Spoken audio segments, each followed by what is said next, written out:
ബഹുമാനപ്പെട്ട ഭക്ഷ്യ പൊതുവിതരണ വകുപ്പ് മന്ത്രി. സോറി, ചർച്ചയിൽ പങ്കെടുത്ത എല്ലാ ബഹുമാനപ്പെട്ട അംഗങ്ങളോടുള്ള നന്ദി രേഖപ്പെടുത്തുകയാണ്. ഈ ഗവൺമെൻറ് ചുമതലയേൽക്കുന്ന സമയത്ത് ആദ്യമുണ്ടായ പ്രധാനപ്പെട്ട വെല്ലുവിളികളിലൊന്ന് നെല്ല് സംഭരണവുമായി ബന്ധപ്പെട്ടുള്ള വിഷയങ്ങളായിരുന്നു.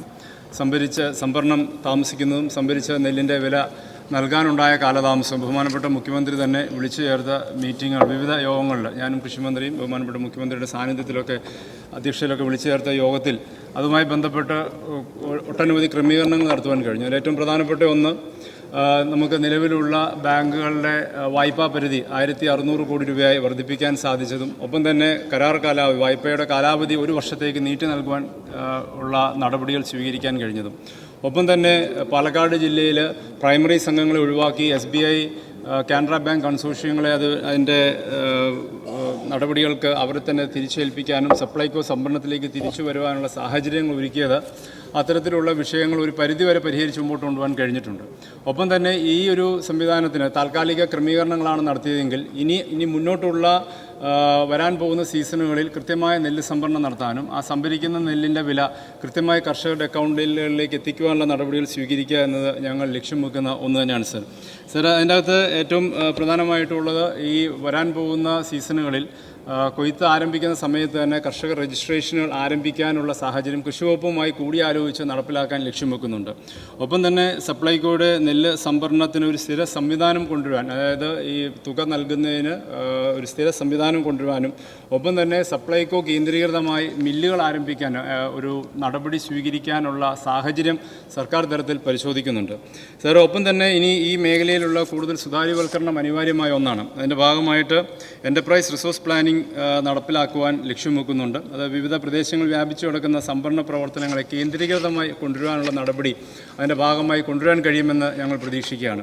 സാർ, ഒപ്പം തന്നെ വെഹിക്കിൾ ട്രാക്കിംഗ് സിസ്റ്റം ഇപ്പോൾ നിലവിൽ ഉള്ളത് മില്ലുകളിൽ നിന്ന് NFSA ഗോഡൗണിൽ നിന്ന്, NFSAയിൽ നിന്ന് ARDകളിലേക്കും എത്തുന്ന ഒരു ചെയിനിലാണുള്ളത്. ഇനി പാടശേഖരങ്ങളിൽ നിന്ന് സംഭരിച്ച് മില്ലിലേക്ക് എത്തുന്ന ആ ഒരു ഭാഗം കൂടി കുറേ മിസ്സിംഗ് ലിങ്ക്സ് ഇതുമായി ബന്ധപ്പെട്ടുണ്ട്. അത് ഒഴിവാക്കാൻ വേണ്ടി ഈ പറയുന്ന പാടശേഖരങ്ങളിൽ നിന്ന് മില്ലുകളിലേക്കുള്ള വാഹനങ്ങൾക്കും ഈ ട്രാക്കിംഗ് സിസ്റ്റം കൊണ്ടുവന്നു കഴിഞ്ഞാൽ കൂടുതൽ ഒരു സുതാര്യത ഈ മേഖലയിൽ കൊണ്ടുവരുവാനുള്ള സാഹചര്യങ്ങൾ ഉണ്ടാവും എന്ന് തന്നെയാണ് കരുതുന്നത്.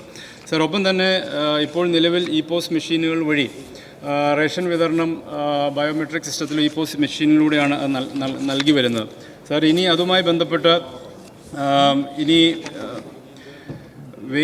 വെയിങ് സ്കെയിൽ മെഷീൻ ഇതുമായി ബന്ധപ്പെട്ട് ഏകോപിപ്പിക്കുവാൻ, EPOSുമായി ഏകോപിപ്പിക്കാനുള്ള നടപടികൾ അതിൻ്റെ അന്തിമ ഘട്ടത്തിലേക്ക് എത്തുകയാണ്.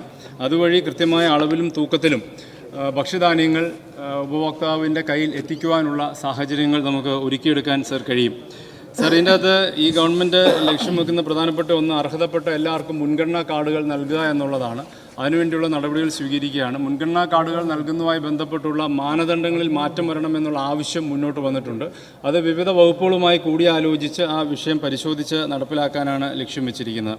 സാർ, ഉന്നതികളിലേക്ക് മൊബൈൽ റേഷൻ സിസ്റ്റം അത് എത്തിക്കേണ്ടത് ആവശ്യമായി നിൽക്കുന്നു. പല സ്ഥലങ്ങളിലും എത്താൻ കഴിയാത്ത സാഹചര്യങ്ങൾ നിലവിലുണ്ട് എന്നതിൻ്റെ അടിസ്ഥാനത്തിൽ മൊബൈൽ റേഷൻ സിസ്റ്റം അത് കൂടുതൽ കൊണ്ടുവരാനുള്ള നടപടികളിലേക്ക് വരുവാൻ ആഗ്രഹിക്കുകയാണ്.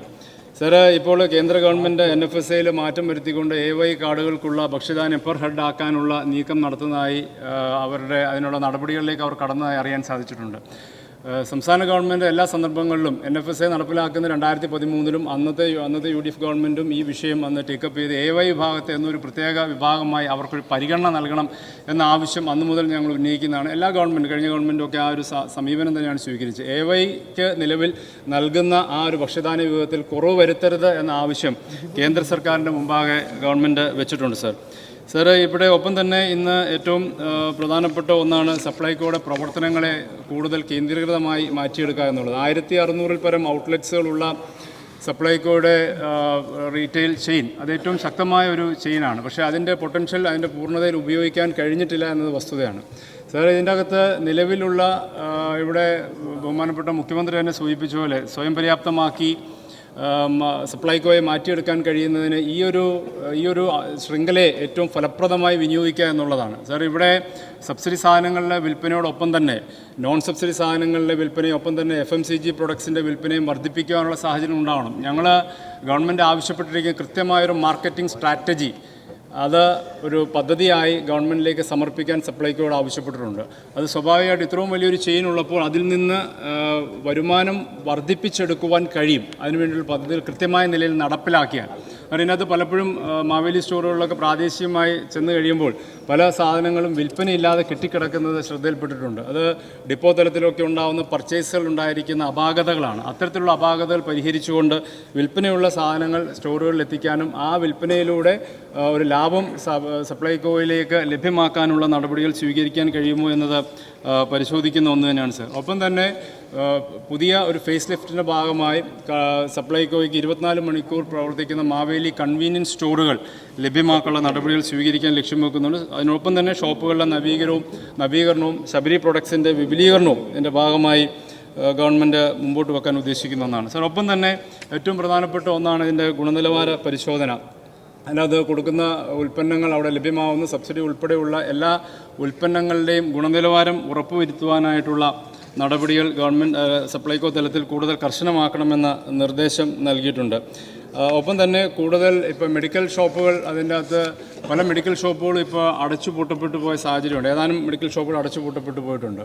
മെഡിക്കൽ ഷോപ്പുകൾ കൂടുതൽ ആരംഭിക്കാനും അതുവഴി തന്നെ ഈ ജീവൻ രക്ഷാ മരുന്നുകൾ അടക്കം സപ്ലൈകോയുടെ മെഡിക്കൽ സ്റ്റോറുകൾ വഴി ലഭ്യമാക്കാനുള്ള നടപടികൾ സ്വീകരിക്കുക എന്നത് ലക്ഷ്യം വെക്കുന്ന ഒന്ന് തന്നെയാണ്. ഒപ്പം തന്നെ ഇവിടെ ഞാൻ ആദ്യമേ സൂചിപ്പിച്ചു, സപ്ലൈകോയുടെ മില്ലുകൾ ആരംഭിക്കാൻ കഴിയുമ്പോൾ അതുപോലെ തന്നെ ഇൻ്റർമീഡിയറ്റ് സ്റ്റോറേജ് സ്പേസുകൾ ലഭ്യമാക്കാൻ കഴിഞ്ഞാൽ പലപ്പോഴും ഈ പറയുന്ന കുറേ പ്രശ്നങ്ങൾ, ഈ നെല്ല് കൊയ്ത് പാടത്തിടുന്ന പ്രശ്നങ്ങൾ പരിഹരിക്കാൻ കഴിയും. അത് ഞാൻ ആദ്യമേ സൂചിപ്പിച്ചതുപോലെ കൃഷി ഡിപ്പാർട്ട്മെൻറ്റുമായി കൂടി ആലോചിച്ച് അതിനുവേണ്ടിയുള്ള നടപടികൾ സ്വീകരിക്കാൻ ലക്ഷ്യം വെക്കുന്നുണ്ട്. അതോടൊപ്പം തന്നെ ഉപഭോക്തൃ ശാക്തീകരണത്തിൻ്റെ ഭാഗമായി കൂടുതൽ കൺസ്യൂമർ ക്ലബ്ബുകൾ സംസ്ഥാനത്ത് സ്കൂളുകൾ കേന്ദ്രീകരിച്ച് ആരംഭിക്കാനും അതുവഴി അവർക്ക് ഇതുമായി ബന്ധപ്പെട്ടുള്ള കൂടുതൽ ബോധവൽക്കരണ പരിപാടികൾ നമ്മുടെ വിദ്യാർത്ഥി തലങ്ങൾ മുതൽ എത്തിക്കുവാനുള്ള നടപടികൾ സ്വീകരിക്കുവാനും ലക്ഷ്യം വെക്കുന്നതായി സൂചിപ്പിക്കുവാൻ ഈ അവസരം ഞാൻ വിനിയോഗിക്കുകയാണ്.